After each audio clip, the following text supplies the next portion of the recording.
ভয়ানক প্লাষ্টিক প্ৰদূষণৰ কবলত পৰা বিশ্বৰ 10খন নদীৰ অন্যতম হোৱাৰ দিশে গতি কৰিছে মহাবাহু ব্ৰহ্মপুত্ৰ।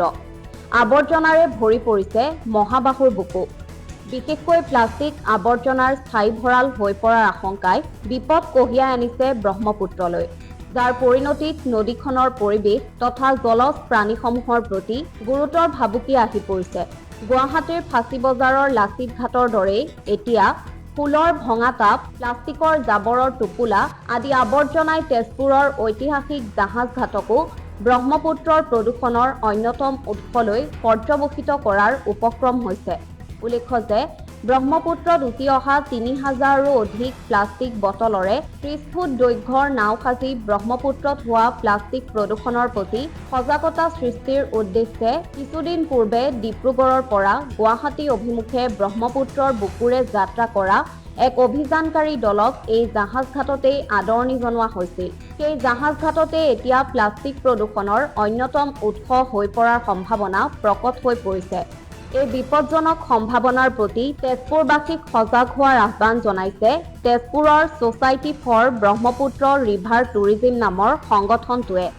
জাহাজঘাটৰ এই প্লাষ্টিক প্ৰদূষণৰ গতিগোত্ৰ অনুধাৱন কৰি ব্ৰহ্মপুত্ৰ ৰিভাৰ টুৰিজিমে ইতিমধ্যে অঞ্চলটো প্ৰদূষণমুক্ত কৰাৰ বাবে পদক্ষেপ গ্ৰহণ কৰাৰ লগতে জাহাজঘাটলৈ সঘনাই আগমন ঘটা দেশী বিদেশী পৰ্যটকৰ ওচৰত মনোৰম তেজপুৰৰ স্বাভিমান তথা সন্মান ৰক্ষাৰ প্ৰতি স্থানীয় ৰাইজৰ সজাগতাৰ প্ৰয়োজনীয়তাক বিবেচনা কৰি জাহাজঘাটক আৱৰ্জনাৰ ভঁৰাল ৰূপে বিবেচনা নকৰিবলৈ সকলোকে আহ্বান জনাইছে।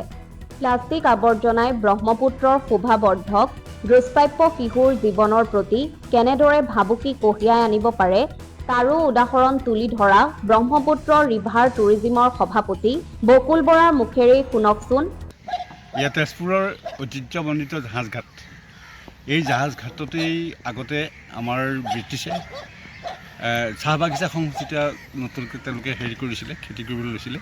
আৰু এই জাহাজঘাটতে তেওঁলোকে ষ্টিমাৰ জাহাজেৰে আহি পেলাই বিভিন্ন মেচিনাৰীবিলাক ইয়াতেই নমাইছিলে আৰু ৰেল ষ্টেচন, যিটো জাহাজঘাটৰ ৰেল ষ্টেচন, তাৰ যোগেদি উত্তৰ অসমৰ বিভিন্ন প্ৰান্তলৈ কঢ়িয়াই দিছিলে।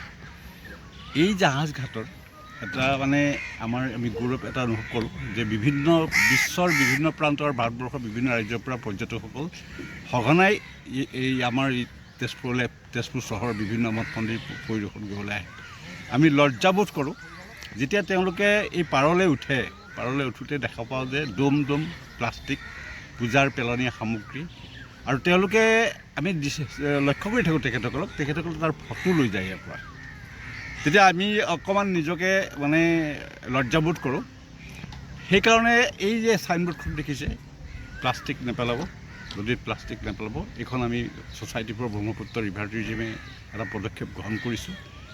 বেয়া লাগে এটা কথাৰ কাৰণে যে পৃথিৱীৰ যিবিলাক সৃষ্টি, মানৱৰ কাৰণে সৃষ্টি আৰু প্ৰাণীৰ কাৰণে সৃষ্টি, জলৰাশি সৃষ্টি কৰিছে, ইয়াত বিনন্দীয়া শিশু ডলফিন যিটো আৰু মাছ কাছৰ পৰা আদি কৰি যিটো জলপ্ৰাণীবিলাক জীয়াই আছিলে, এতিয়া আমাৰ ইয়াত আগতে ডলফিন শিশুৱে নাচি আছিলে পানীত, তেতিয়া আমি পৰ্যটকসকলক দেখুৱাইছিলোঁ। কিন্তু যেতিয়া এই পেলনীয়া প্লাষ্টিকবিলাক ইয়াত পেলাবলৈ ল'লে পূজাৰ সামগ্ৰী, তেতিয়া তেওঁলোক ইয়াৰ পৰা আঁতৰি গুচি গ'ল। আৰু আমাৰ এই বিনন্দীয়া ব্ৰহ্মপুত্ৰ নদীখনৰ যি কদৰ্য পৰিৱেশ এটা সৃষ্টি হৈছে, তাৰ কাৰণে মই অনুৰোধ জনাম যে আপোনালোকে ঘৰত যি পৰিয়ালৰ মংগলৰ কাৰণে পূজা পাতল কৰে, এই পূজা পাতলৰ যিবিলাক সামগ্ৰী, এই সামগ্ৰীখিনি আপোনালোকে নদীত উটাই দিয়ক, আমাৰ তাত আপত্তি নাই। কিন্তু লগত এই প্লাষ্টিকবিলাক ইয়াত পানীত নেপেলাব। আমি কৰজোৰে অনুৰোধ কৰিছোঁ এটা কাৰণেই যে আমাৰ এটা তেজপুৰ চহৰখনৰ আত্মসন্মান আছে। প্ৰত্যেকেই জানে, ভাৰতবৰ্ষৰ লগতে বাহিৰৰ মানুহবিলাকেও জানে যে তেজপুৰখন এখন পৰিষ্কাৰ চহৰ। কিন্তু ইয়াৰে যিসকল আহে ঘাটলৈ আহিলে সেই পৰিষ্কাৰৰ শব্দটো সম্পূৰ্ণ যে বিকৃত ৰূপত আমি কৈ আছোঁ, সেইটো এটা মানুহে তেনেকৈ অনুভৱ কৰে। গতিকে মই অনুৰোধ জনাম যে আপোনালোকে আহক, নদীখনৰ লগত চিনাকি হওক, নদীখনৰ লগত এটা বন্ধুত্ব গঢ়ি তোলক আৰু নদীখন আমি পৰিষ্কাৰকৈ ৰাখোঁ। আৰু মোৰ অনুৰোধ এটাই যে নদীত আমাৰ জলৰাশিত যিবিলাক প্ৰাণী ভগৱানে সৃষ্টি কৰি দিছে সিহঁতক শান্তিত জীয়াই থাকিবলৈ দিয়ক। কাৰণ তেওঁলোকৰ আমি মৃত্যু কামনা কৰা নিচিনা হৈছে যে পেলনীয়া সামগ্ৰী পেলাই আমি তেওঁলোকক ধ্বংস কৰি আছোঁ।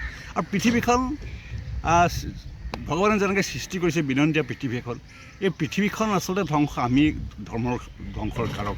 যেনেকৈ এতিয়া বনত বিভিন্ন জীৱ জন্তু আছে, সেই বন আমি ধ্বংস কৰিছোঁ।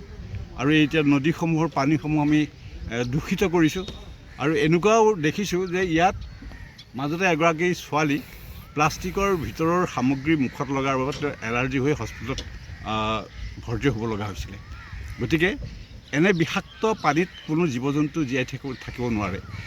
মই এটা সৰু উদাহৰণ দিওঁ যে ডলফিন এটা আহি থকা অৱস্থাত উটি যোৱা প্লাষ্টিকটোৱে যেতিয়া ডলফিনটোৰ মুখত লাগিব, সেই ডলফিনৰ মুখৰ পৰা প্লাষ্টিকটো আঁতৰাই দিয়া তাৰ দ্বিতীয় প্ৰকল্প তাত নাই, বিকল্প নাই।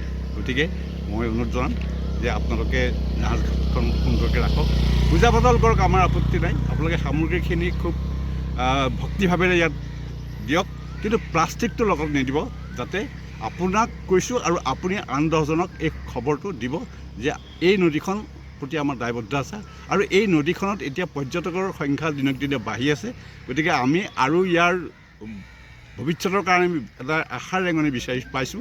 তেজপুৰলৈ পৰ্যটকসকল অহাৰ কাৰণে অন্ততঃ আমি বিনন্দীয়া এটা পৰিৱেশ যাতে তেওঁলোকক দিব পাৰোঁ, তাৰ কাৰণে মই অনুৰোধ জনাইছোঁ। তেজপুৰৰ ঐতিহাসিক জাহাজঘাট আজি কেনেকৈ লাহে লাহে আৱৰ্জনাৰ ভঁৰাললৈ পৰ্যবসিত হৈ শিশুকে ধৰি ব্ৰহ্মপুত্ৰৰ জীৱকুললৈ বিপদ কঢ়িয়াই আনিছে তাৰ বিৱৰণ। Bureau report, Agnikar news.